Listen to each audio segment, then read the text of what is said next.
व्यक्ति ने महात्मा बुद्ध से पूछा, मेरी जिंदगी में इतने दुख क्यों हैं? इतनी तकलीफें क्यों हैं? इतनी परेशानियां क्यों हैं? तो महात्मा बुद्ध ने उससे कहा, बताओ तुम्हें कौन सा दुख है? उसने कहा, मैं अपने कितने दुख आपको बताऊं? मेरी पूरी जिंदगी ही दुखों से भरी हुई है। जो मेरे रिश्ते हैं उन रिश्तों से भी मैं दुखी हूँ और मेरे शरीर में भी बीमारियां होती रहती है। एक के पीछे एक दुख लगा ही रहता है। तो उस व्यक्ति ने कहा, ना मैं अपने रिश्तों से खुश हूँ, ना अपने परिवार से खुश हूँ, ना अपने मन से खुश हूँ और ना ही अपनी जिंदगी से खुश हूँ। लगता है ऐसी जिंदगी से अच्छा है कि मैं मर जाऊं, कोई मतलब ही नहीं जीने का। तो महात्मा बुद्ध ने उस व्यक्ति से पूछा कि बताओ कि तुम्हारे इन सारे दुखों का क्या कारण है? तो वो व्यक्ति महात्मा बुद्ध से कहने लगा कि मैं आपके पास इसीलिए तो आया हूँ कि आप बताओ मेरी जिंदगी में इतने दुख क्यों हैं? इन सब का क्या कारण है? महात्मा बुद्ध ने उस व्यक्ति से कहा, जरा गहराई से सोचो, विचार करो, देखो कहाँ है तुम्हारा दुख, क्या कारण हो सकता है तुम्हारे दुख का। उस व्यक्ति ने बहुत सोचा, पर जब उसे कुछ समझ नहीं आया तो बुद्ध ने उसे उत्तर दिया कि तेरे सारे दुखों का कारण तू ही है। तेरे मन की आसक्ति है, तेरे मन का मोह है। बुद्धा का एक प्रसिद्ध कोट है जो आपने भी सुना होगा, the root of suffering is attachment. आपके सारे दुखों का कारण आपका मोह है, आपके मन का अटैचमेंट है, आसक्ति है। तो उस व्यक्ति ने बुद्ध से कहा कि मैं समझा नहीं कि मेरे मन का मोह हर दुख का कारण कैसे हो सकता है। तो महात्मा बुद्ध ने उसे 3 छोटी छोटी कहानियां सुनाई। पहली कहानी, एक व्यक्ति पेड़ से चिपक कर चिल्ला रहा था कि कोई मुझे बचाओ, कोई मुझे इस पेड़ से छुड़ाओ, इस पेड़ ने मुझे पकड़ लिया है। तो वहां से एक गुरु और शिष्य गुजरे। उस शिष्य ने अपने गुरु से कहा कि गुरुदेव, इस आदमी की मदद करनी चाहिए, ये इस पेड़ से चिपक गया है, इसे छुड़ाना चाहिए। तो उसके गुरु ने अपने शिष्य से कहा कि इसकी मदद कोई नहीं कर सकता। तो वो शिष्य हैरान होकर पूछने लगा कि ऐसा क्या है कि इसकी कोई मदद नहीं कर सकता। तो गुरु ने कहा कि इस व्यक्ति ने खुद ही पेड़ को पकड़ लिया है, और जिस इंसान ने खुद किसी चीज को पकड़ा हुआ है उसे कौन छुड़ा सकता है, उसे कौन बचा सकता है।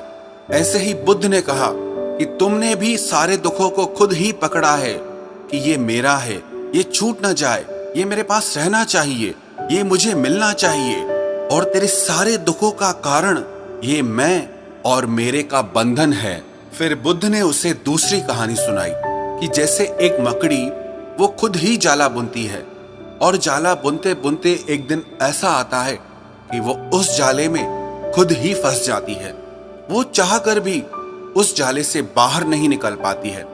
ऐसे ही तूने भी अपनी जिंदगी में कितने ही रिश्ते बनाए हैं, कितनों से मोह लगाया है, कितनों को अपना माना है, और उनमें मोह रखने के कारण आज वो तुझे दुख दे रहे हैं। सारी दुनिया में कुछ भी होता रहे, हमें दुख सुख नहीं होता है।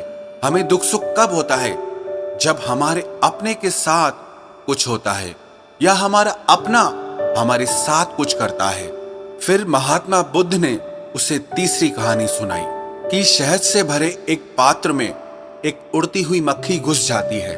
उस शहद के मीठे रस में उसे बहुत आनंद आता है, वो बहुत प्रसन्न होती रहती है, और अगर वो चाहे तो थोड़ा सा शहद का रस लेकर के वहां से उड़ सकती है। लेकिन वो उस रस में इतना डूब जाती है, इतना खो जाती है कि वो वहां से उड़ना ही नहीं चाहती, और उस रस को लेते लेते उसके पंख उसी शहद में फंस जाते हैं। फिर जब तक उसका पेट भरता है वो बुरी तरह से उस शहद में फंस जाती है। फिर वो वहां से निकलने की बहुत कोशिश करती है, आगे जाती है, पीछे जाती है, दाएं जाती है, बाएं जाती है, पर वो वहां से उड़ नहीं पाती है, वो फंस जाती है उसी में ही। ऐसे ही तूने भी अपनी जिंदगी में जिन रिश्तों में आनंद लिया, सुख लिया, शुरू शुरू में तो तुझे बहुत सुख आया, और आज वही रिश्ते तुझे दुख दे रहे हैं।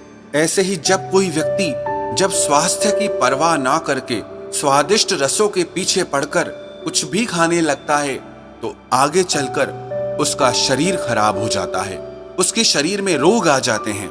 ऐसे ही जब मन संसार की बहुत सारी आशाएं कर लेता है, तृष्णाएं और वासनाएं कर लेता है, तो उसके मन में धन का लोभ आ जाता है और फिर चाहे उससे कितना भी धन मिलता रहे, उसकी तृप्ति कभी भी नहीं होती। वो हमेशा धन से अतृप्त रहता है और फिर इससे उसके मन में दुख का जन्म होता है। फिर उस व्यक्ति को एहसास हुआ कि महात्मा बुद्ध बिल्कुल सही कह रहे हैं। यही वजह है मेरे सारे दुखों की। मेरे सारे दुख मेरी ही वजह से पैदा हुए हैं, मेरे ही मन के मोह से, अटैचमेंट से पैदा हुए हैं। फिर उसने महात्मा बुद्ध से दूसरा प्रश्न किया कि आपने मुझे कारण तो बता दिया, अब मुझे इसका उपाय भी बताइए।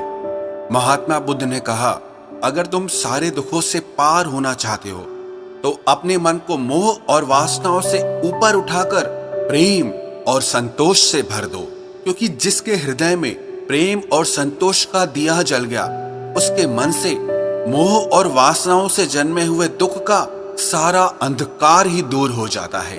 हालांकि ये बात कहने में बहुत आसान है, लेकिन करना बहुत मुश्किल है। लेकिन जो भी व्यक्ति महात्मा बुद्ध के इस उपदेश को समझ गया ना, वो सारे दुखों से पार हो जाएगा। यही कहानी हमारे भी जीवन की है। हम खुद ही रिश्ते जोड़ते हैं और बाद में खुद ही रोते रहते हैं। हम खुद ही प्रेम बढ़ाते हैं और बाद में खुद ही दुख पाते हैं। हम जिनके पीछे मेरा मेरा करके मरते रहते हैं, आखिर में वही लोग हमें सबसे ज्यादा दुख पहुंचाते हैं, हमारा दिल दुखाते हैं। जिनकी खुशी के लिए हम कुछ भी करने को तैयार हो जाते हैं, जिनकी खुशी के लिए हम अपनी सारी जिंदगी कुर्बान कर देते हैं, आखिर में वही हमारे जीवन में दुखों का अंधकार भर देते हैं। चाहे वो हमारा परिवार हो, हमारे मित्र हो, हमारी संतान हो या कोई भी रिश्ता हो, जहां पे भी हमने मन के मोह के, आसक्ति के, अटैचमेंट के धागे बांध रखे हैं, आप गौर करना, आपके जीवन में सारा दुख वहीं से आ रहा है। तो जो उपाय महात्मा बुद्ध ने उस व्यक्ति से कहा कि मोह और वासनाओं को त्याग करके अपने हृदय में प्रेम और संतोष को भर दो, इस छोटे से उपदेश को अगर हम भी अपनी जिंदगी में उतार लें तो विश्वास रखना, हम जिंदगी के सारे दुखों से अवश्य पार हो जाएंगे।